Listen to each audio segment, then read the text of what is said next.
राधे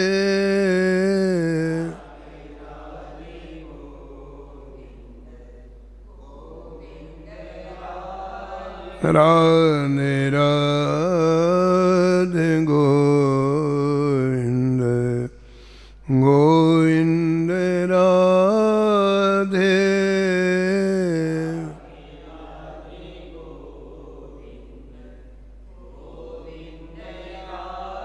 श्री जानकी वल्लभ लाल की।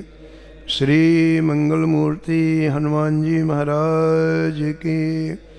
सपरिकर श्री भक्तमाल जी की। श्री स्वामी अग्रदास जी महाराज की। श्री नाभाजी महाराज की। श्री प्रियादास जी महाराज की। श्री वृंदावन धाम की। श्री बांके बिहारी लाल की। श्री राधा वल्लभ लाल की। श्री गिरिराज जी महाराज की।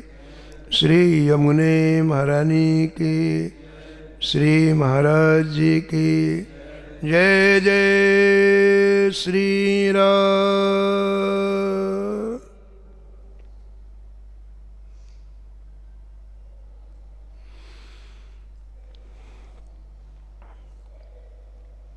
प्रातः स्मरणीय परम वंदनीय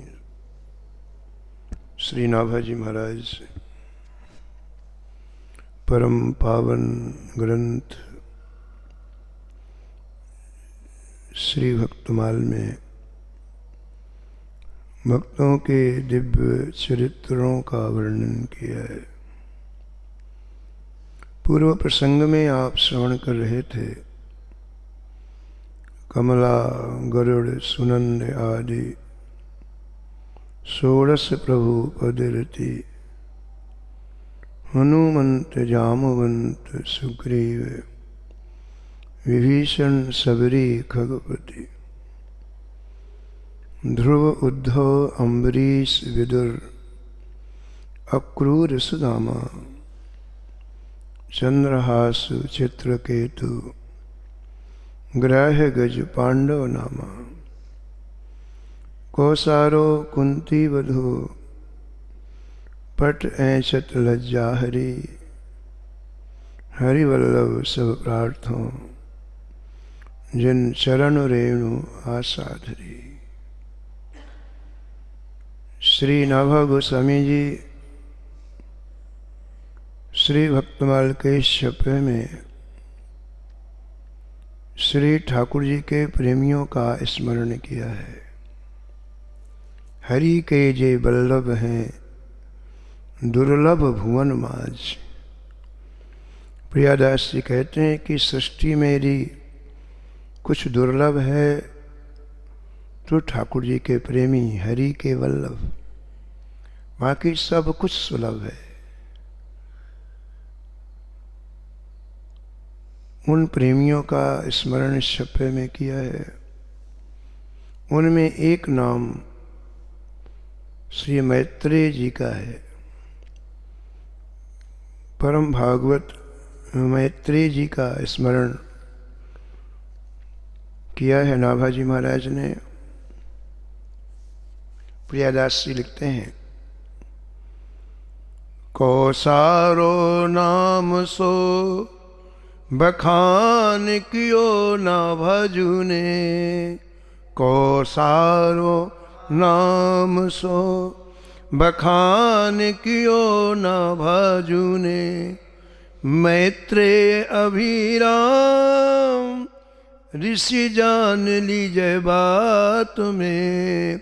मैत्रेय अभिराम ऋषि जान लीजय बात में। इनके दो नाम हैं, एक कौसारो और दूसरा मैत्रेय। इनकी माता का नाम मित्रा था, इसलिए इनका नाम मैत्रेय हुआ। इनके पिता का नाम कुसारू था, इसलिए दूसरा नाम इनका कौसारो हुआ।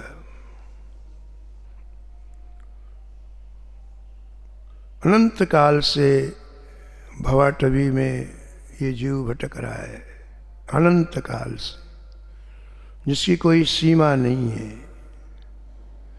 अनेक कल्पों में ये जीव न जाने कितने जन्म लेता है, 84 लाख योनि में कहाँ कहाँ जाता है। उसी का एक उदाहरण ये मैत्रेय जी का चरित्र है। छोटे से कीड़े बने, मृत्यु के भय से दौड़ रहे हैं। छोटे से कीड़े, मृत्यु का भय, कहीं मर ना जाए। और लिखा हुआ है कि पूर्व जन्म में इन्होंने केवल 2 सत्कर्म किए, 2। एक तो ये किया कि इनकी बूढ़ी माँ थी, उनकी सेवा किया, और दूसरी एक भूखे ब्राह्मण को भोजन करा दिया। बाकी सब असत कर्म किए, सारे पाप किए। केवल ये 2 सत्कर्म किए पूर्व जीवन में मैत्रेय जी ने। तो कहते हैं कि उसके प्रभाव से, उन पुण्यों के प्रभाव से मुझे पूर्व जन्म की पूरी बातें याद रहीं। मेरे लाखों जन्म हुए, लेकिन पूर्व जन्म में मुझे क्या कष्ट मिला, गर्भ में क्या कष्ट मिला, जन्म होता है तो कितना कष्ट मिला, मृत्यु में कितना कष्ट मिला, इन सब चीजों का ज्ञान हर जन्म में मुझे रहा। और बोले उन जन्म मरण के जो क्लेश हैं, कष्ट हैं, उनका स्मरण होते ही मैं भयभीत रहता हूं चारों तरफ। अब मरूंगा तो इतना कष्ट होगा, फिर जन्म लूंगा तो इतना कष्ट होगा।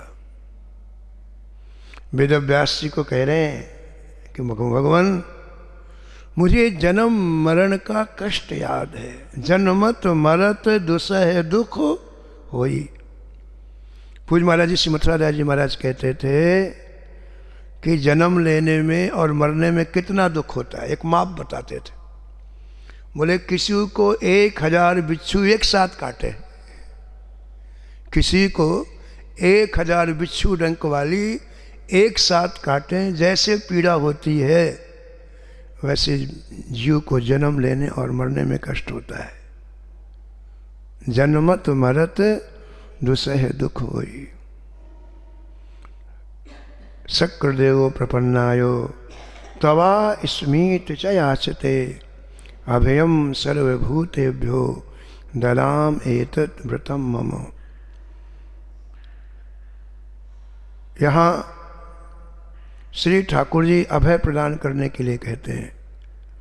कोई एक बार आके कह दे हे नाथ मैं आपका हूँ, शक्रदेव मुख से बोल दे हे प्रभु, हे राघव, हे गोविंद, हे माधव मैं आपका हूँ, तो ठाकुर जी कहते हैं मैं सब भूतों से निर्भय कर देता हूँ, सबसे निर्भय कर।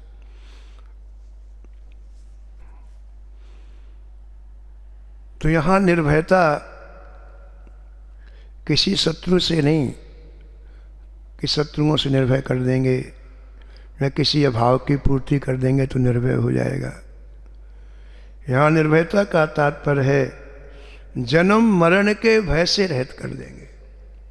ये जो भय अनादिकाल से जीव को लगा, अनादिकाल से। श्री ठाकुर जी कहते हैं कि एक बार मेरे पास आके कोई ये कह दे मैं आपका हूँ, तो ये जो अनादिकाल से जन्म मरण का भय लगा हुआ है उससे मैं निर्भय बना देता हूँ। तो वेदव्यास जी को मैत्रेय जी जो भी कीड़े के रूप में है, सामान्य कीड़ा, अपनी बात बता रहे हैं कि महाराज मुझे मरने का बड़ा भय लगता है, क्योंकि मरने का क्लेश मुझे याद है, कष्ट मुझे याद है, और इसलिए मैं अपने प्राण बचा के भाग रहा हूँ। पीछे से बैलगाड़ी आ रही है, मेरे ऊपर चढ़ जाएगी चक्का, इतना सा हूँ मैं, और मेरी मृत्यु हो जाएगी। पूरी बात वेदव्यास जी ने सुनी इस कीड़े की। क्योंकि वेद व्यास जी को सब भाषाओं का ज्ञान है, इसलिए कीड़े की भाषा भी समझते हैं।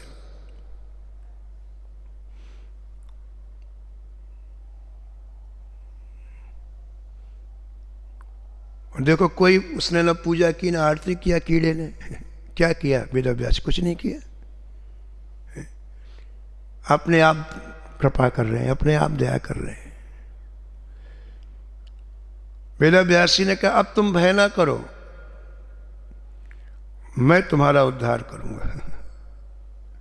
बिना कुछ किए देखो आप, तुम भय ना करो। ये जो तुम अनंत काल से घूम रहे हो, अनंत योनि में घूम रहे हो, जिस भय के कारण तुम रात दिन चिंतित रहते हो, अब तुम्हारे उद्धार का मार्ग मैं प्रशस्त करूंगा। देखो जीवात्मा, अभी तुम्हारे कई जन्म होंगे, कर्म के अनुसार जन्म होते हैं। एकाएक कोई मनुष्य नहीं बन जाता है, और मनुष्यों में भी ब्राह्मण एकाएक नहीं बनता है, बड़ी लंबी यात्रा है। तो वेद व्यास जी कहते हैं देखो अभी तुम्हारे कई जन्म होंगे, लेकिन जहां भी जन्म होगा मैं मिलूंगा तुम्हें, चाहे जिस योनि में हो मैं मिलूंगा, और तुम्हें उपदेश देकर तुम्हारे कष्ट का निवारण करता रहूंगा। हे जीवात्मा, अंतिम देह तुम्हें ब्राह्मण शरीर की मिलेगी, तुम ब्राह्मण कुल में जन्म लोगे। उस समय मैं तुम्हें ब्रह्म विद्या का उपदेश करूंगा, और उस समय तुम जहां चाहोगे मैं वहां पहुंचा दूंगा।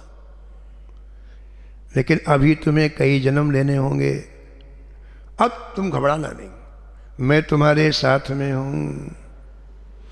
ऐसा वेद व्यास जी ने अहेतु की कृपा उस कीड़े के ऊपर कर ली, अहेतु की, बिना किसी कारण के, केवल दया आ गई। ये कब तक भटकता रहेगा जीव? इसलिए गोस्वामी जी कहते हैं कि संतों के हृदय का की जो कोमलता है उसका वर्णन मैं नहीं कर सकता। मक्खन को आँच दो तो पिघलता है, और संत दूसरे के कष्ट को सुनकर के पिघल जाते हैं। संत हृदय नवनीत समाना, संत हृदय नवनीत समाना, कहा कबिन पर कहीं न जाना, कहा कबिन पर कहीं न जाना। व्यास जी ने कहा एक काम करो, अभी तुम मर जाओ, ये पीछे से गाड़ी आ रही, मर जाओ, कम से कम इस जन्म की यात्रा तुम्हारी पूरी होगी, और मेरा दर्शन करके मरोगे, वो पुण्य तुम्हें प्राप्त होगा। अंत समय में कोई कितना भी पापी हो, महापापी, श्री महाराज जी कहते थे, मथुरा दास जी महाराज, यदि कोई संत अंत समय में खड़ा हो जाए तो सीधे भगवत धाम जाएगा। वो पापी नहीं, महापापी हो, और अंतिम समय में हमारी आंखों के सामने कोई संत दिखाई पड़ जाए तो बोले सीधे भगवत धाम जाए, कोई रोकने वाला ही नहीं उसको। मीरा जी के दादाजी, पिताजी के पिताजी, दादाजी का नाम था राव दूधा। उनका अंतिम समय आया तो उनकी आंखों से झरझर आंसू गिरने लगे। मीरा जी छोटी थी, 8-9 वर्ष की थी, और छोटी सी आयु में ही पदों की रचना करने लग गई थी। 9 वर्ष की आयु में पद, और एक एक पद रोज अपने दादा को सुनाती। मीरा जी में जो संस्कार दृढ़ हुए वो दादाजी के हुए। पिताजी के पास ज़्यादा उनका उठना बैठना नहीं, दादाजी के पास, और दादाजी रोज उनसे एक पद सुनते और बड़े खुश होते।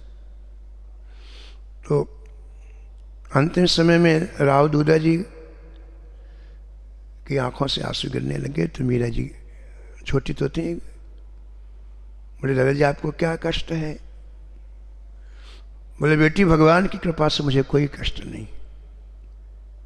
4 भुजानाथ की आराधना करते थे इनका परिवार, चार भुजानाथ की कृपा से मुझे कोई कष्ट नहीं है। लेकिन बेटी एक मनोरथ है। क्या मनोरथ है दादाजी? मेरा ये मनोरथ है, प्राण छोड़ने के पहले किसी संत का मैं दर्शन करूं। ये मेरा मनोरथ है। अब वहां कोई संत थे नहीं, लेकिन जिसकी सच्ची भावना होती है, श्री ठाकुर जी उसकी व्यवस्था जरूर कहते हैं।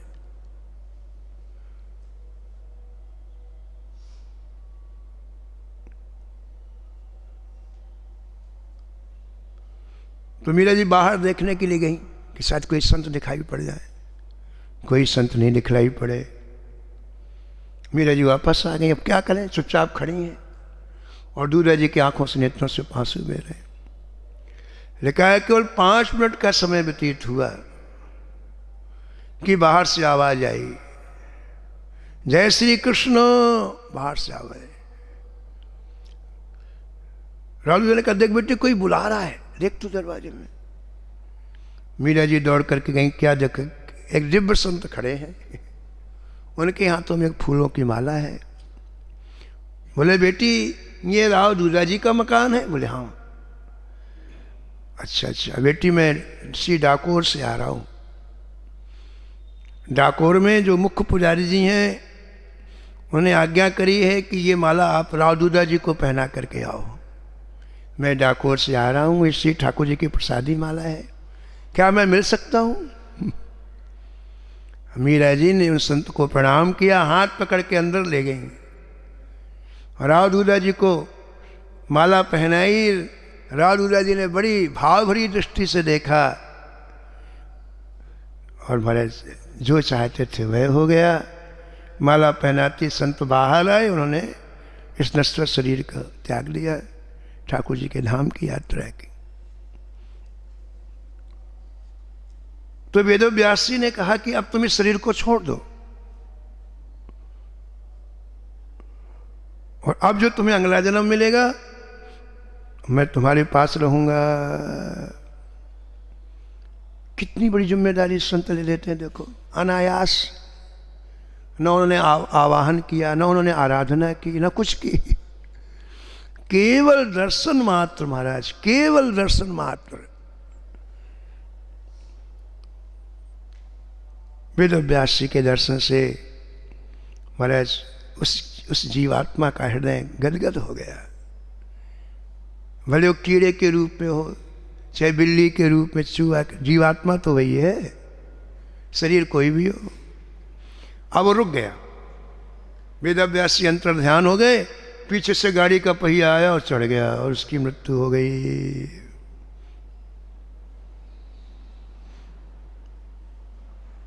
इस तरह से महाराज मरने के बाद फिर वो विविध योनियों में गया। कीड़े योनि के बाद फिर और शरीर मिला, फिर और शरीर मिला, फिर और शरीर मिला, और शरीर मिला। अंत में वो क्षत्रिय कुल में उत्पन्न हुआ। व्यास जी उसके सामने प्रकट होकर के उपदेश दिया, देखो भाई ईमानदारी से सब काम करना है। तुम राजा हो, तुम्हारा कर्तव्य है प्रजा का पालन करो, लेकिन कब तक? 50 वर्ष तक, है ना। वेदव्यास जी ने कहा 50 वर्ष के बाद तुम बिल्कुल घर छोड़ करके वन में चले जाओ। जीवन के 2 भाग होते हैं, एक पूर्वार्ध, एक उत्तरार्ध। उत्तरार्ध जीवन में निश्चित रूप से वृत्तियों को समेट करके श्री ठाकुर जी के चरणों में लगाना चाहिए। इसलिए पूरा इतिहास हमारा जो है, चाहे भागवत जी में सुनो, चाहे रामायण जी में सुनो, चाहे महाभारत में सुनो, 50 वर्ष के बाद महाराज गृह जीवन में कोई नहीं रहता था। आगे के लोग को लोग सुधारते थे। आगे के लोग को सुधारना मतलब क्या? वृत्तियां प्रभु में हो जाए। जिन वृत्तियों में हमने संसार रख रखा है उनमें ठाकुर जी का नाम आ जाए, रूप आ जाए, लीला आ जाए, धाम आ जाए। वेदव्यास जी ने कहा कि चौथेपन आने पर तुम वन में जाकर के निरंतर मन को एकाग्र करके वृत्तियाँ ठाकुर जी के चरणों में लगाना, ये उपदेश दिया है। अब देखो आप, हजारों जन्म हुए, एक बार का उपदेश काम में आया, 1000 बार आना पड़ा वेद व्यासी को। उपदेश ठहरता नहीं महाराज, तभी रोज सत्संग के लिए शास्त्र कहते हैं, संत कहते हैं, ठहरते ही नहीं। ठहरे तो काम ना बन जाए, एक क्षण के लिए अच्छी बात हृदय में चली जाए तो काम बन नहीं। गोस्वामी जी ने लिखा है विनय पत्रिका में, कहिए सुनिए समझिए समझाइए, दशा हृदय नहीं आवे, दशा हृदय नहीं आ। कहते भी हैं, सुनते भी हैं, समझते भी, समझाते भी हैं, लेकिन वहीं के वहीं है, वहीं के वहीं, 1 इंच भी गाड़ी नहीं बढ़ी। ये मामला है। तो वेद व्यासी 1000 बार उपदेश दिए उसको हर जन्म में। अब देखो, जन्म लेते लेते लेते लेते राजा बन गया, और राजा बनते ही वेद व्यासी प्रकट होके उपदेश दिया है। महाराज उसे फिर स्मृति आई, हाँ हाँ मुझे इस बार जैसा व्यास जी कर रहे हैं वैसे ही करना है, मुझे अब जन्म और मरण के चक्कर से निवृत्त होना है। एक संत कहते थे कि देखो, कोई व्यक्ति बार बार कोई काम करता है तो बाद में खींच जाता है, अरे कहाँ तक वो काम करे, खींच जाता ना। और हम जन्मते मरते करोड़ों हम नहीं खींच रहे मारे कि कहाँ तक जन्मे कहाँ तक मरे। कोई व्यक्ति बार बार कोई तो खींचता है, कहाँ तक आफत मोल ले ली, वही का वही काम। लेकिन हम लोग करोड़ों बार, लेकिन कोई खींच नहीं। फिर तैयारी हुई, फिर वही तैयारी है, तैयारी है ये। जो वृत्तियां ठाकुर जी में तो मरना जन्म लेना ही है, उसमें कोई समझौता ही नहीं है।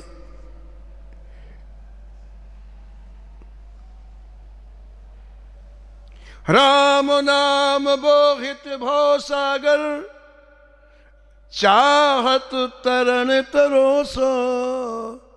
महाराज जी की बड़ी प्यारी पंक्ति है, श्रीमद राधा जी महाराज इसको 1000 बार कहते थे। अरे भाई देखो, राम नाम का जहाज खड़ा है, बैठो भगवान के धाम में जाओ, बैठो, कोई रुकता ही नहीं कहीं हो, बैठो भगवान के धाम में गए। राम नाम बोहित भव सागर, चाहत तरन तरोसो। तुलसी बिनु परतीत प्रीत, पुनि पुनि पच मरो मरोसो। जिसको विश्वास नहीं है, इधर जन्मो इधर मरो, इधर मरो इधर जन्मो, पड़े रहो इस चक्कर में। तो 1000 बार वेद व्यास जी को प्रकट हो करके इस जीवात्मा को समझाना पड़ा। क्षत्रिय शरीर में चौथेपन में बन चला गया, और वहाँ जाकर एकांत में अपनी वृत्तियों को समेटा। श्री ठाकुर जी के चरणों में महाराज मन लगा के मृत्यु हुई, इसलिए अगले जन्म में इसे ब्राह्मण कुल प्राप्त हुआ। ये उसने ब्राह्मण कुल में जन्म लिया। जब इसकी 5 वर्ष की आयु हुई तो ऐसा वर्णन आया है कि वेद व्यास जी पुनः प्रकट हुए। वेद व्यास जी ने अब इन्हें सारस्वत मंत्र का उपदेश दिया है। अरे राम जी, कैसे कैसे मंत्र है, को लिखा है। कहते हैं सारस्वत मंत्र का उपदेश 5 वर्ष की आयु में दिया, तो बिना पढ़े बिना अध्ययन किए महाराज संपूर्ण वेद शास्त्र उनके हृदय में प्रकट हो गए। कैसे कैसे मंत्र हैं देखो।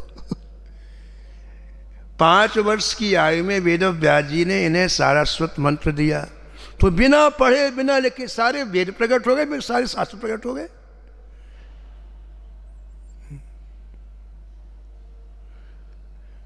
मुलुक पीठ वाले महाराज जी बताते थे, श्री राजेंद्र दास जी महाराज, कि हमारी 10 वर्ष की आयु थी, मात्र 10 वर्ष की। तो शरणानंद जी महाराज के चरणों में हम पहुंच गए अध्ययन करने के लिए। तो बोले उनका उपासना का नियम ऐसा विचित्र था कि 3 बजे के आसपास वो निकलते थे। प्रातःकाल 3 बजे से ध्यान में बैठ जाते 7 बजे तक, फिर 7 बजे से ठाकुर जी की आराधना पूजा, फिर इसके बाद हमको 5 बजे बुलाते सुबह, जब से हम ध्यान में रहते तो 5 बजे बुलाते, और किसी को नहीं बुला, हमको बुलाते। हम छोटे थे, बोले 10 वर्ष की आयु थी हमारी, हमको बुलाते।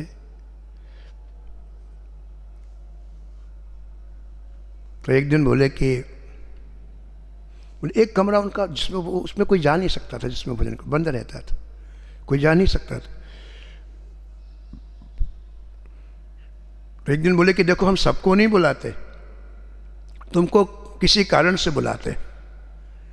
हमारे इस समय में जब हम ध्यान करते कोई नहीं, लेकिन तुमको किसी कारण से बुलाते, ऐसा बोल।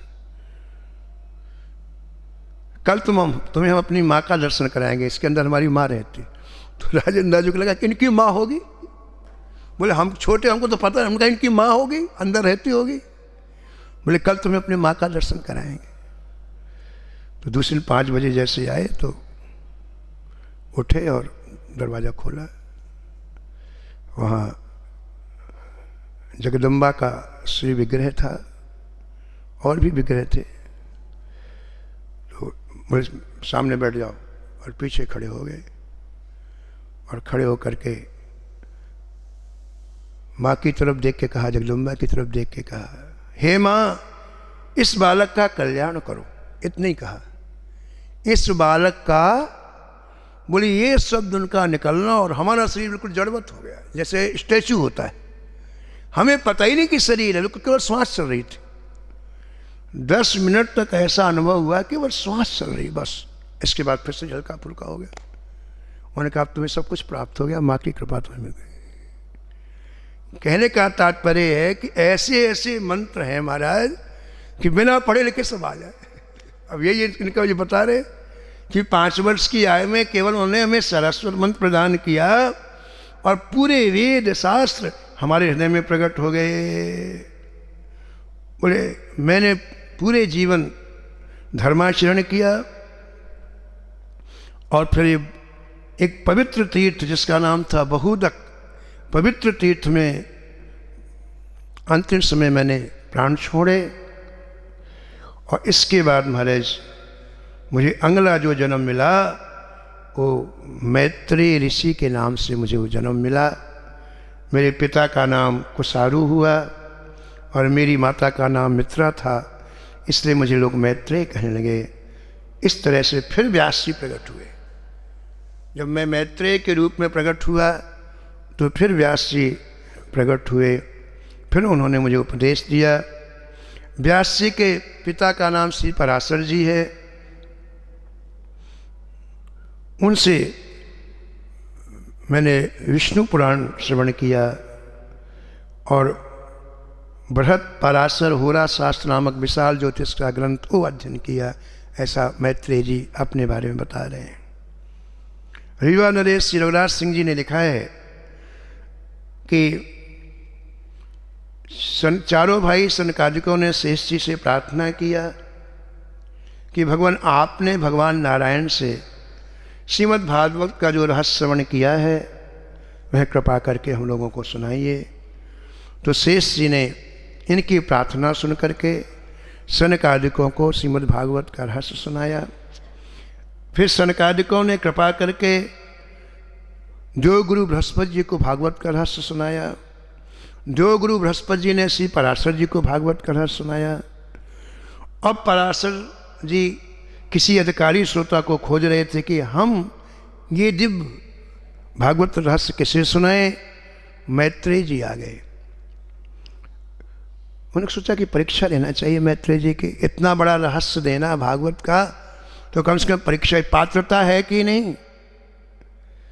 तो जैसे मैत्रेय जी आए, प्रणाम किया और कहा कि भगवान मैं आपसे श्रीमद् भागवत का रहस्य सुनने के लिए आया हूँ। तो पराशर जी ने कहा कि ठीक है सुनाएंगे, लेकिन पहले तुम सुवर्ण ला के हमको दो। सुवर्ण ला के हमको दो। मैत्रेय जी ने प्रणाम करके आज्ञा शिरोधार्य की सुवर्ण लेने के लिए चल पड़े। रास्ते में विचार करते हैं कि गुरुजी सुवर्ण मांगा है और सोने में तो कलयुग का निवास रहता है, ऐसी चीज गुरुजी क्यों मांगेंगे जिसमें समस्त दोष निवास करते हैं। इसलिए सुवर्ण कुछ और ही होना चाहिए। विचार करते करते करते निश्चय किया कि जिसका सुंदर वर्ण है, ऐसे हमारे गंडकी नदी से निकलने वाले शालिग्राम जी इन्होंने मांगा है। सु माने सुंदर, वर्ण माने जिनका सुंदर वर्ण है, ऐसे शालिग्राम जी हमारे गुरु जी ने मांगे हैं।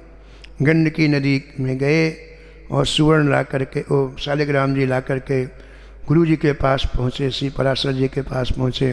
कहा लीजिए मत। बोले क्या हमको मूर्ख बनाते हो, ये तो शिला है, सुवर्ण कहाँ है? पराशर जी बोले तो शिला सुवर्ण का है, मुझे ठग रहे हो। मैत्रेय जी ने कहा कि महाराज मैंने अपनी बुद्धि से समझा है सुवर्ण तो केवल भगवान ही है, और ये जो शिला है ये साक्षात भगवत स्वरूप है, ऐसा वेद पुराण कहते हैं। सुंदर वर्ण वाले भगवान, सुवर्ण माने सुंदर वर्ण वाले भगवान, ऐसे मेरे विचार में आया, इसलिए मैं आपकी सेवा में लाया हूँ। ऐसा कह करके महाराज जैसे सामने रखा, पराशर जी ने हृदय से लगा लिया, उन्हें परम अधिकारी जान करके श्रीमद् भागवत महापुराण का रहस्य समझाया। परम धाम जाते समय भगवान श्री कृष्ण उद्धव जी को परमार्थ का उपदेश दिया।